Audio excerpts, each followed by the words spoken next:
Nous continuons notre pèlerinage en Terre Sainte, sur les pas de Jésus, d'après les descriptions de Maria Valtorta. Donc nous sommes sortis de Jérusalem pour tenter de rejoindre Jéricho. Donc nous traversons ce désert que vous pouvez voir autour de moi.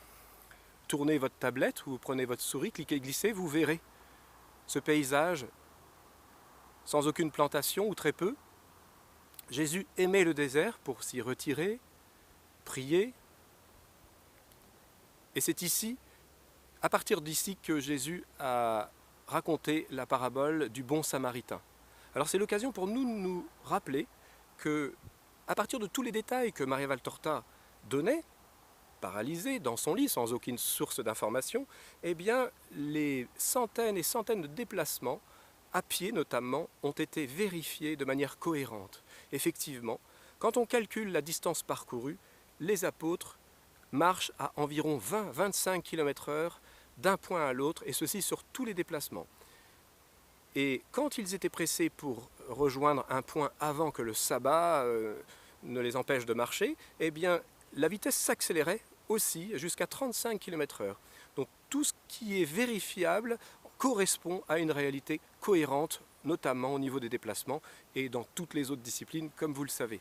Alors c'est l'occasion pour nous de nous rappeler cette belle parabole du Samaritain. Je ne vais pas la raconter, vous la connaissez, ce prêtre et ce lévite qui passent à côté du blessé, et c'est un Samaritain qui s'arrête et qui lui porte secours. Alors je vais vous lire les dernières phrases de Jésus d'après les visions de Maria Valtorta, qui ajoute une petite touche complémentaire sur la direction à prendre pour notre cœur.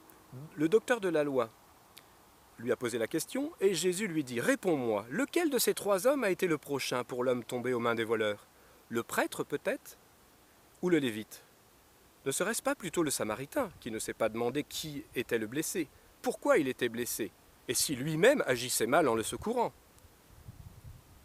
Il ne s'est pas demandé s'il perdait son temps, son argent, en risquant d'être accusé de l'avoir blessé. » Le docteur de la loi répond « Le prochain, c'est ce dernier, car il a fait preuve de miséricorde. » Alors Jésus de dire « Toi aussi, fais de même, et écoutez bien, tu aimeras ton prochain et Dieu dans le prochain, méritant ainsi la vie éternelle. » Je vous laisse méditer sur ces phrases.